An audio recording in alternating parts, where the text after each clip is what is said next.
مرحبا أهلا النوادي. Ada satu riwayat disebutkan di dalam kitab Al-Akhlaqu lil Banin karya Syekh Umar Barojah. Nabi punya pelayan, seorang pemuda Yahudi yang biasa membantu Nabi ketika Nabi berwudu. Di zaman itu kan sumur, yang biasa mengambil air wudu Nabi di sumur itu seorang pemuda Yahudi. Nabi tidak pernah memaksa dia untuk masuk Islam, tapi Nabi tunjukkan keislaman dengan apa? Dengan akhlak. Kita kadang-kadang Islamnya itu hanya tertulis di KTP, tapi perilaku Islami kita tidak tunjukkan. Tidak usah perilaku Islami, hukum Islam saja masih setengah-setengah kita laksanakan. Tapi kalau sudah menanamkan, sudah mengimplementasikan nilai-nilai Islam di dalam perilaku kita, tanpa kita berdakwah, tanpa kita menyebutkan firman, tanpa kita menyebutkan hadis, orang-orang akan tertarik masuk ke dalam agama Islam karena melihat perilakunya. Itu yang Nabi tunjukkan. Laqad kana lakum fi Rasulillahi iswatun hasanah. Bisa dibaca iswatun hasanah, bisa dibaca uswatun hasanah. Sungguh di dalam diri Rasulullah ada teladan. Teladan artinya apa? Perbuatan terlebih dahulu. Bukan hanya sekedar ucapan. Dibuktikan dengan amal. Lisanul hal afsah min lisanil maqal. Ya, teladan itu lebih fasih daripada lisan, daripada ucapan. Ternyata ini pemuda Yahudi, Nabi dapat informasi sakit dan dalam keadaan kritis. Nabi segera menuju ke rumah pemuda Yahudi tersebut.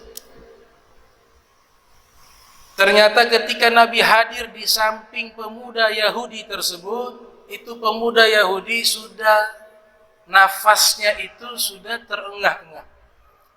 Dia bernafas sepotong-sepotong. Artinya sudah mendekati ajalnya. Di samping pemuda Yahudi itu ada ayahnya. Kemudian Nabi tawarkan. Kenapa tidak dari awal Nabi tawarkan? Karena dia masih ada kesempatan dapat hidayah. Masih hidup. Tapi ketika sudah mau meninggal, kalau terlambat masuk Islam, masuk ke dalam neraka. Nabi punya kasih sayangnya itu mengalahkan daripada ajaran agama itu yang mengatakan la ikraha fiddin, gak boleh paksa di dalam agama. Dan Nabi tidak memaksa, Nabi hanya tawarkan. Tapi dalam bentuk secara zahir seperti memaksa, karena Nabi terlalu cinta dan sayang kepada manusia. Nabi mengatakan, aslim, wahai pemuda Yahudi, masuk Islamlah. Kalau dia hanya mengucapkan 2 kalimat syahadatain, dia selamat. Masuk Islam, selamat. Ini pemuda Yahudi, dia taat kepada ayahnya, kepada orang tuanya. Ketika Nabi tawarkan aslim, masuklah Islam, dia menatap ke ayahnya yang ada di sampingnya. Seakan-akan dia mengatakan, bagaimana wahai ayah, kau izinkan saya untuk masuk Islam? Ataukah saya tetap mempertahankan agama saya sebagai bentuk ketaatan saya kepadamu? Seakan-akan isyarat itu mengandung makna tersebut. Dia menatap ayah.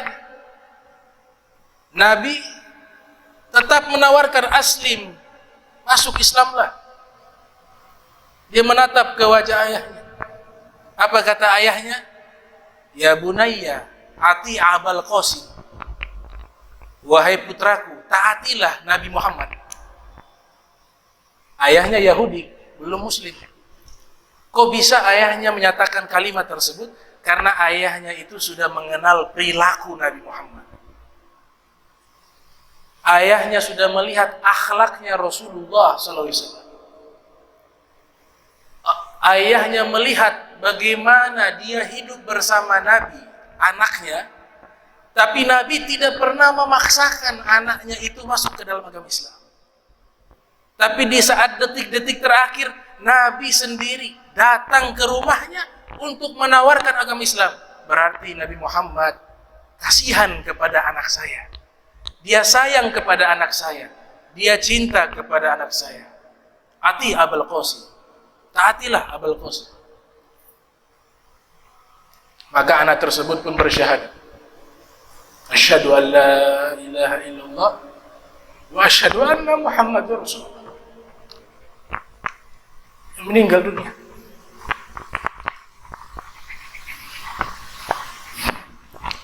Rasulullah SAW keluar dari rumah bahagia, merasakan kesenangan. Beliau berdoa, Alhamdulillahilladzi anqadhahu minan nar. Segala puji bagi Allah yang menyelamatkan dia dari api neraka. Rahmat, kasih sayang Rasul SAW bukan hanya kepada orang Islam saja, bukan hanya kepada orang mukmin saja, bukan kepada orang yang baik saja. Untuk orang kafir pun Nabi menyayangi mereka. Kalau orang kafir pun Nabi sayangi mereka, bagaimana dengan umatnya? Menjelang wafat yang disebut ummati, ummati, ummati. Ya Allah, selamatkan umatku, selamatkan umatku, selamatkan. Menjelang wafat, sepanjang hidupnya kalau berdoa di saat tahajud yang disebut, Ya Allah, selamatkan umatku, umatku, umatku. Di saat dibangkitkan di hari kiamat, Nabi bangkit, Nabi mengucapkan ummati, ummati, ummati. Ya Allah, selamatkan umatku, umatku, umatku. Di saat dihisab seluruh manusia di padang mahsyar, Nabi sujud kepada Allah. Untuk siapa? Ummati, ummati, ummati. Umatku, ya Allah selamatkan. Umatku, ya Allah selamatkan.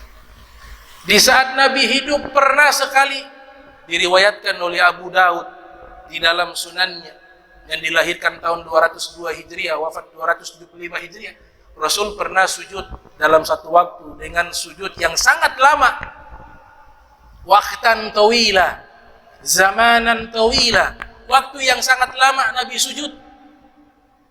Sehingga sebagian sahabat merasa khawatir, apakah Nabi sudah meninggal di saat sujud? Begitu panjangnya sujudnya Nabi. Ternyata di saat beliau bersujud, begitu lama, begitu panjang waktunya, di dalamnya beliau berdoa kepada Allah agar Allah selamatkan umatnya. Sehingga Allah Ta'ala mengutus Jibril untuk mengabarkan kepada Nabi bahwa doanya Nabi Muhammad sudah diterima oleh Allah untuk kebaikan umatnya di yaumil akhir, di hari kiamat.